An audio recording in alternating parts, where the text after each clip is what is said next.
And it is top five again, as you can see from the credits. Lovely opening credits. Top five. Last time. Sorry, my brain's gone. Literally just gone. What was the last one, fellas? It was Hell in the Cell matches, John. Oh yes, that is right, because of Bad Blood and the epic one we got this weekend from CM Punk and Drew McIntyre. And this week we are doing top five storylines. Alright, do you want to hear See, some people's top fives L in the cells? Go on. So we've got heel Jax. They're all got Triple H in, my guy. Number 5, Triple H Batista. Number 4, Triple H Undertaker. Number 3, Triple H Kevin Nash. Number 2, Triple H Shawn Michaels. And number 1, Triple H Cactus Jack. Juicy Usa, they've all got The Undertaker in. Undertaker Brock Lesnar from No Mercy 2002. Undertaker Edge. Taker Triple H. Taker Shawn Michaels. Taker Mankind. Top Ropes has gone totally different with his. Number 5, I forgot about this one and it was a sick one. DX versus Vince and Vince, Shane and Big Show in a 3-on-2 handicap match at Unforgiven 2006. Becky Lynch, Sasha Banks.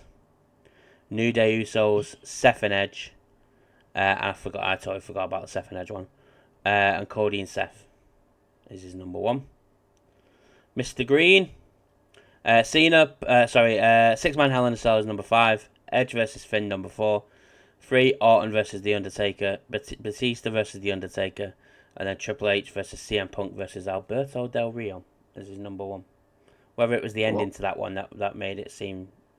With the Miz and Truth coming in, maybe. Oh, yeah, no, I remember that part of it. I don't remember the other bit. Yeah, I don't remember any of the match. I remember that bit. Number 5, Triple H Taker. Number 4, 6-man. It says 6-man tag. I'm assuming he means the Armageddon. I think it was the Armageddon. Taker HBK, Taker Mankind, and Triple H Cactus Jack is number 1. And he's put the only reason Triple H and Cactus Jack are number 1 is because I'm so invested into that storyline. And at the time, I'd even go as far and say them two would be my number 1 street fight. Desert Man. Oh, that was Desert Man. Burt Angle is the last one, and his was Triple H Cactus Jack, HBK Shawn Michaels, Triple H Undertaker. Again, it says 6-man tag. 6-man Hell in a Cell, and Taker versus Mankind is number 1. And then he says, love the new intro. Good stuff. Happy days. Good feedback. Thank you for all your lists. Yeah, well, get involved with this one. Like we said, top storylines, top 5 storylines. You guys know how it is. We go 5, we all say 4, 3, 2, 1, and then 1. Maybe a bit of a debate in there as well. Can't wait to see what nonsense Ted's trying to put in these lists this week. Keith Lee and something, no doubt, or JD or something. I've got nothing this week. I think all mine are pretty reasonable. The I think all mine are pretty... There may be one that you may have, but I don't think it'd be more Matt might argue it because he doesn't know about it. But yeah, let's say I think mine are pretty reasonable this week. DL, there's the first. Well, let's get into it then. So, number 5s. Do you want me to go first? If you want. WrestleMania at number 5 for me. So Daniel Bryan. Very close to putting that in. Daniel Bryan running into Mania 30. It's one of the best storylines all the way through. It was supposed to happen. It happened organically. Just remember that Raw when all the WWE champions are in the ring and Bryan's there. And everyone's just chanting yes, and Mark Henry just raises his hand, and the fucking crowd go wild. And just everything build-up wise, just the first match of the night at Mania, he's got to go through Triple H first, the Cerebral Assassin. Triple H is all over him. He squeaks out a win, and then he's on to the main event. And it's just that moment at the end when he goes ringside to Connor the Crusher, and he goes and celebrates with Connor, and it's just. It just hits me in the feels. I can feel the dust. My room's a bit dusty. As I can feel it just even talking about it. The passion. Yeah, exactly. Do you know that storyline is the reason why I started disliking Bryan Danielson or Daniel Bryan? Really? Genuinely, just like I It. hate the idea that he got injected into that storyline because of the crowd. To say like it's like Punk getting injected into something, I dislike it so much. He hates the crowd being happy. That's what it is. He hates the I crowd just, being happy. it's not I don't hate the crowd being happy. I just don't like if you've got something planned, run through it. No, We that was gonna be fucking awful. Yeah, Orton but we've Do Batista you heard was it gonna on remember? be stage. dreadful. Do you remember Blue Tista? Like That Leave was Blue Tista shit. alone, all right? No, Mr. Worldwide because he looked like fucking Pitbull when he came back. he fucking did. That would. I'm I so glad fucking they changed that main event. I That was gonna be I shocking. hate Blue Tista. I just at that time I just wanted Randy Orton and Batista to have a match. That's all I wanted. I didn't need Daniel Bryan in it. I hate the whole yes movement. But obviously now I appreciate it a bit more because he did save the fucking match because the match was shite. Hindsight's a wonderful thing, isn't it? Yeah, but that's The it. Yeah, best but thing, that's the whole Probably yes the best thing thing Vince ever fucking did was that. annoyed the shit out of me. the best thing about that Orton and Batista thing was the acoustic wrestling themes that came out. They did an acoustic version of "I Walk Alone" and I won't an mind, acoustic version. but That was the best bit. What's his name? Hates it, doesn't he? Orton hates his. Orton hates voices. He can't stand it. He prefers burning my light. I agree. I love voices. I prefer burning my light. I'll go for next.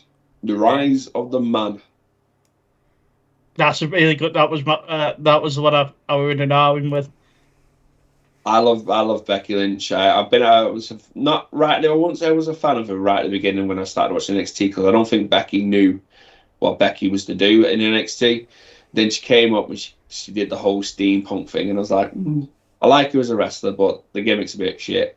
And then that night on Raw, where Nia Jax smashed the nose by accident, shock, Nia Jax injured somebody. She's not done it in a while. Oh, do you know she didn't say sorry to Becky after she did that? She didn't apologise. Not surprised. I'm not surprised. I'm a Nigel fan now.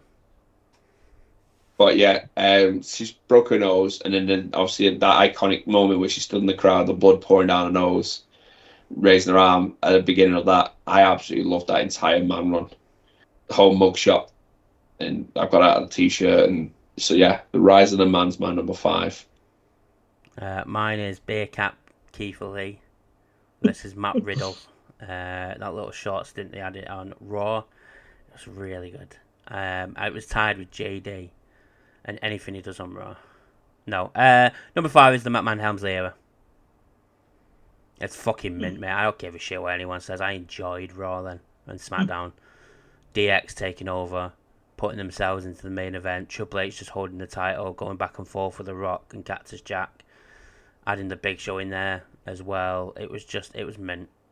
As much as I hated adding Vince in with Steph there, it was mint. I loved it. Number 4? Brothers of the Destruction. Kane and Undertaker. One of the best storylines ever. It's like the whole your brother's still alive, Kane. Your brother's still alive, the Undertaker, and then Bad Blood debuts, and then they just have the history between it. It's mint. I was gonna make it further, but there's 3 more that beats it for me. My number 4. This is my controversial-ish one. The Good, the Bad, and the Elite. The Rise of the Hangman in AEW. I'd say the run that with him and Kenny, just that whole run, the whole thing. Yes. And then he decides that he's not going to be part of the Elite no more. Has fallen out. They try to make up with him, but Matt Hardy steals his phone. Yeah. And Matt Hardy's then trying to big money match, trying to get him to work with him. Yes, that is probably one of the better AEW storylines. He thinks he's on his own. He ended up befriending the Dark Order. It's just after Brody Lee passed away, and they were searching for a new leader. Yes, it is actually one of my favourite ones. See what your 3 are now. Your next 3. My number 4. My next 3 are big. My number 4, you might not like either, mate, because of how low down it is. The Bloodline Saga. It is what it is, mate. For me, the three above, I've got Not in my list, to be fair. is that on your list? I thought it might have been a bit higher than yours. I just think if you think of recent years, it's ran WWE for the last 4 years. Yeah.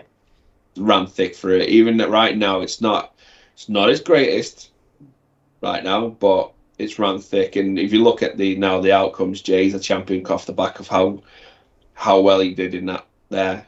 Obviously, Roman did these massive run. We've now been able to bring in Solo. They're bringing in obviously more talent off the back of the storyline. It's a decent, it's a good, but it's not top three at the moment. Was Out. that your number 4? Yeah. Yeah. Okay, cool. Number 3 for me is NWO invades WCW. Same. I just nearly messed up. I typed WWE, and that could have gone a hell of a different way because that was definitely not one of the best ever. But yeah, the WCW invading, NWO invading WCW, Same. it revolutionized the whole industry. It made WWE turn to the Attitude Era. It made everyone step up the game. I know it trailed off towards the back end, but WCW isn't as big as it is without the NWO. Yeah. Is that yours as well, Matt? Yep. My number 3. Seth stabbing his brothers in the back. Oh, the destruction of the Shield. Turning on the Shield. Yeah. Fairs. I still remember screaming at my TV today. What the fuck are you doing, you silly bastard? I hope you said it like that as well. I probably did. What the fuck are you doing, you silly bastard? Because I don't think no one seen it coming at that time either, because that was when the Authority were running riot with Orton. So it's not like he needed another man to put in as the face of the Authority, because he had Orton. Well, no, it was Evolution, wasn't it? So Batista left because that was his last date.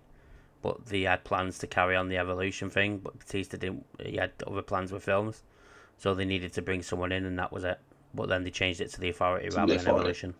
All right, you have your question then. What was it? Yeah, it was the Authority with J&J Security, and just that whole run of Seth.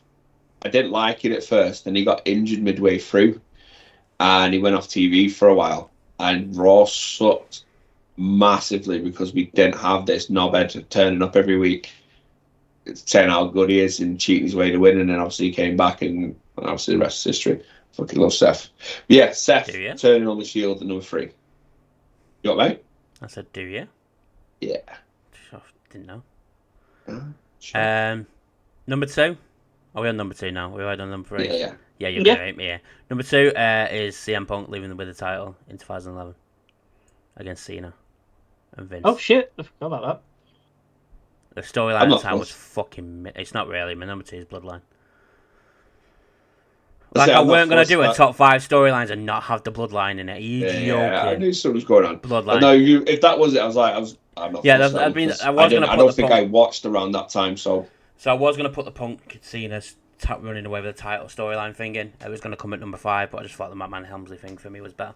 Bloodline, like you said it all already. Starting off with Roman coming back as a heel, siding with Paul Heyman, then feuding with Jay. Jimmy coming back trying to protect Jay from Roman, then they join him. Sammy joins him eventually.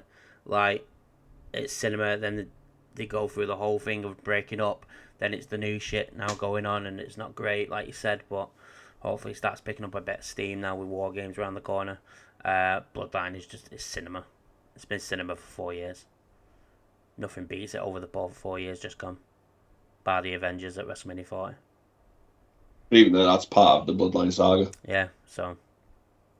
Number 2 for me, NWO invades WCW. But I was gonna add it on yours. I thought I'd save it, so I said it. The beginning of it. So when it was Hogan, Nash, Hall, and maybe 6-pack in Bischoff, that was it. Once you start adding fucking Virgil and Ted DiBiase and fucking Kevin me at one point. The black and white and the red, the wolf pack, and so, yeah, that's when you get silly. The moment that should have ended, the moment they had to put Sting in it, because they literally had just NWO, not any other sort of anything on there. But yeah, the original, because watching that documentary, showed it last night as well again, and it just reminded me how good that first night when Hogan came down. Yeah. And obviously watching it with Zoe, she's never seen any of this, and she was absolutely amazed by it. Because obviously it shows the rise of Hulk Hogan and stuff in that documentary. So she's like, really, is he that big? I was like, yeah, he was massive. And then she seen him do that, and she was like, wow. So yeah, I remember as a kid as well, like the way Hogan's working with Scott Hall, as I knew him as the big cheese raisin Ramon.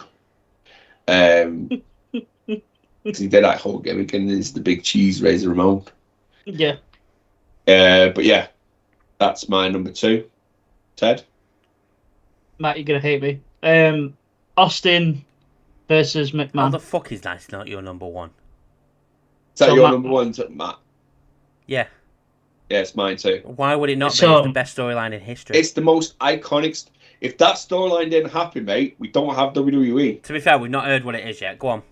So yeah, my number 2 is Austin versus McMahon for the reasons that you've just given. That it was out of this world, and it put W on the map. Watching that Vince McMahon documentary and saying it showcasing that, it reminded me how big that storyline is. So I've not watched it in so long, but it blew the entire industry up. It's just amazing from start to finish.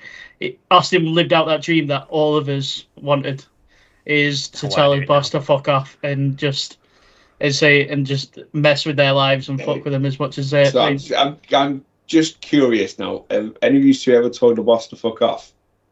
Once. Yeah, in a jokey ways, yeah. No, serious way. no. McDonald's I have. Also, it's just me and used to do it on a regular basis in a serious way. Okay, that's fine. Carry on. That might explain why I was always in trouble, but carry on. But yeah, that's my number 2. Do you want me to go first with my number 1 then? Because we've just Because we know ours.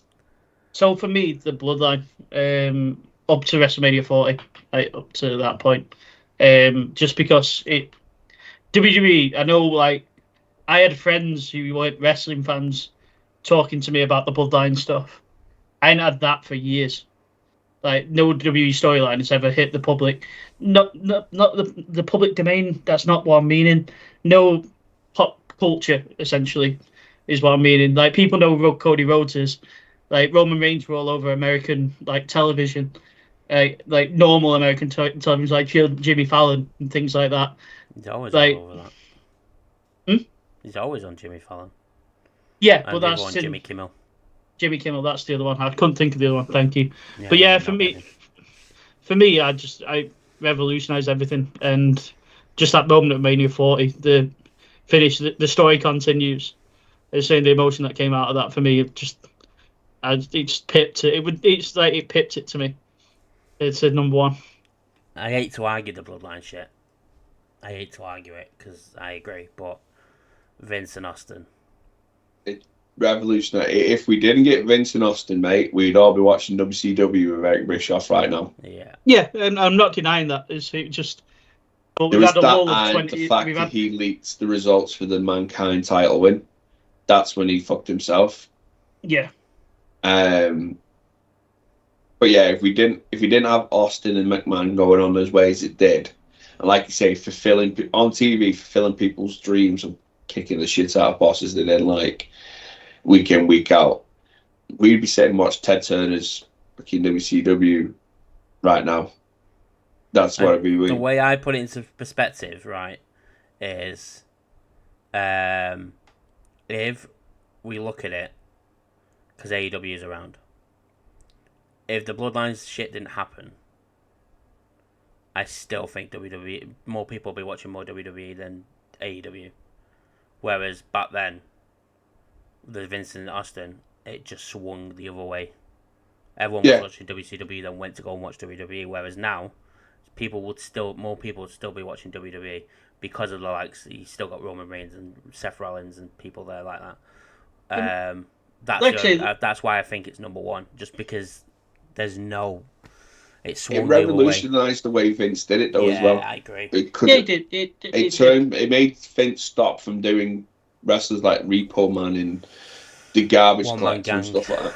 And one man, like gimmicks, because that's what WCW, that's what was making them so popular, Doink because the they fucking weren't clown. doing gimmicks Doink no and more. dink and Hey, I love Fucking Doink. donk. Leave Doink alone. I fucking love Doink.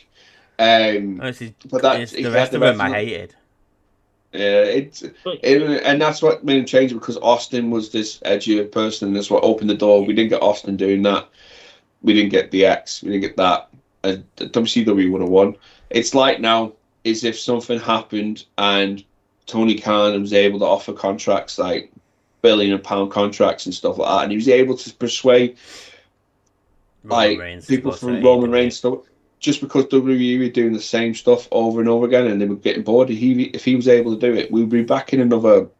Well, wouldn't be Monday Night Wars, but we'd be in a wrestling war again. And Triple H would have to change something. He'd have to do something drastic to get him back. I can't see it happening, because it's £1 billion business now. It's not. We're not talking a couple $100,000 like it was back then. And It's mental. it's big wages, time Especially off, with merch. creative. Creative's a big thing as well. But yeah, no, I get the bloodline. I know I put it down I pretty get low the down the bloodline. list. I get the bloodline. I think the bloodline is, like I said, it's been cinema for the past 4 years, and it's been the one constant over 4 years that that is going to happen on TV. I just think within them 4 years, it has, in bits, gone stale. So I'd Because say it's stale-ish now. Well, so what I'm talking about is Roman being off TV, Yeah. and it's being carried by Sammy and the Usos, or just before that, the Usos. Whereas Vince and Austin were on it week in, week out, no matter what happened on both Raw. Well, on Raw, and it was obviously fingered on Heat till SmackDown came in '99. Yeah. By then, WCW was dead in the water anyway. But yeah, no, it's fair dues with the bloodline. Like we always say, it's your opinion. We want you to argue your opinion over to us. But you're wrong on this case, sorry. I don't think I am, but fair enough. I just went with the bloodline story now, mate, as well. I think, like, compare that to Austin. Austin and Vince ran for years, and it wasn't never even got like boring. every week. Austin could be injured and come back, and Vince could have been doing something, and Austin just hit the ring and did he pick up an injury and then Linda made him commissioner for a Yeah. month because he picked up a little injury and he couldn't wrestle, so then they did it that way. But now, since He WrestleMania got vice 40, president. Did he not get made like vice president of WWE at one something point like as that, well? I thought it was commissioner or something. Because he was in Stanford when he was in the army, the because whole he Raw. ordered everyone to get him a beer for breakfast. Yeah. But now you look at WrestleMania 40 to now, I couldn't give a shit about the bloodline until Roman came back at SummerSlam. That's why I specified up to Mania 40. That's it. That's why there was especially. I'm for one. I'm hoping this bloodline story sort of gets some sort of end come War Games. There will be War Games at WrestleMania. It'll probably roll on the WrestleMania, With but I'm hoping Roman. we get the hint that the end's coming, because I do feel like they could, unlike the Austin Vince that went on for years. I feel like we're getting flogged almost a dead horse now. It's getting ready to be finished. I think, well, at WrestleMania 17, they joined up, didn't they, Vince and Austin in the end? And then they had the power trip between Trips, Austin, and... I would have loved to have seen where that storyline went. As they know if Triple H wouldn't have got injured. Oh, I know, but the Kurt Angle stuff, when Kurt Angle came into it, and he was fucking being hilarious with him, with the cowboy hat, and trying to play the guitar, mate, it was so funny. Sexy Kurt. No, this was way before Sexy Kurt. Oh, this is Jimmy Crack-Corn. Jimmy Crack-Corn, and I can't... Jimmy Crack-Corn, and I don't get... Yeah. I got Olympic gold. Yeah, no. And he was doing the milk instead of the beers. Yeah. Oh, Milk and Mania's running wild. It's one of my favourite calls. But that's top five. Right, that's top fives. Feuds next. I think next. we already have one, because I think I've just checked on the video. I'm sure this was meant to be rivalries, mate. So we'll do rivalries next. I've literally just put captions on the videos. I'm sure we said rivalries on this one. So we were meant to do rivalries this week, guys. So that's my fault. Sorry. No, it's fine. I wasn't questioning you or anything. I wasn't checking on you. I just had that when I said to you before, I said about the Freebirds and the Von Erichs. It's just like, did I? You know how my brain works, mate. It doesn't fucking play ball most days. But yeah, so we'll do that then this week for the next one. So the next one will be greatest rivalries of all time in wrestling. Covers all generations, all companies. That's why I was doing it. Feuds are fine. I remember saying about the Freebirds, and then I was like, have I just made that up as well? Jesus Christ. You know, my memory's like, if you watched on Saturday, you know how bad my memory is, because I couldn't even remember something I was literally talking to them about seconds ago. But yeah, so next one will be rivalries. Guys, in the chat, let us know your top 5 storylines of all time. But yeah, until next time, peace out. Peace. Peace.